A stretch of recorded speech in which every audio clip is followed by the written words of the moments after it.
የቀይ ባህር አፋር ህዝብ ዲሞክራሲያዊ ድርጅት ሊቀመንበር አቶ ኢብራሂም ሃሩን ዛሬ በሰጡት ጋዜጣዊ መግለጫ እንዳመለከቱት የተባበሩት አረብ ኤሚሬትስ አየር ኃይል በሲቪል የአካባቢው ነዋሪዎች ላይ ጉዳት እያደረሰ ነው ብለዋል። በአሁኑ ጊዜ በአሰብ ኤርፖርት ነው ወደ አካባቢ ከፍተኛ የኢሚሬት የባህር ኃይልና አየር ኃይል ይገኛሉ። ደግሞ ያደረሰው ያው እንግዲህ የአረብ ኤሚሬት አየር ኃይል ነው።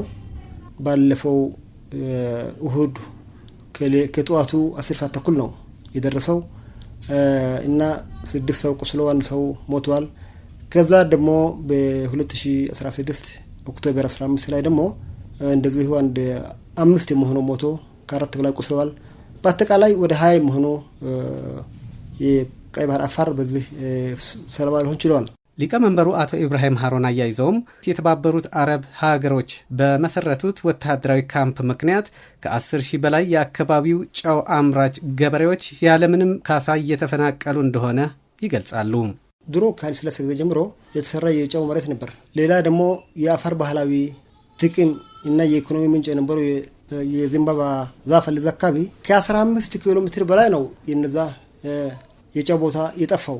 የነዛ ደግሞ እስካሁን ድረስ ተፈናቅሎ ወደ የጅቡቲ ኢትዮጵያ ወደ ባህር አገሩን ተው ይሄዱ ነው። ምክንያቱም ለነዛ ሰዎች ምንም አይነት የተሰጣ የካሳ ክፍያ የለም። ስለዚህ ከፍተኛ ችግር ውስጥ ይገኛል።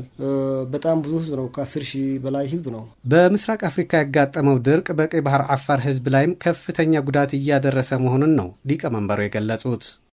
ከ20,000 በላይ ነው በዚህ ረሃብ እየተጎዳ ያለው ህዝብ። ምክንያቱም የዓለም አቀፍ ማህበረሰብ ከዚህ በቃ ምንም ሊሰማው አልቻለም። መንግስቱ ደግሞ አውቆ ይህንን ሌላ የእርዳታ ድርጅቶች እንዲያውቁ አያደርግም።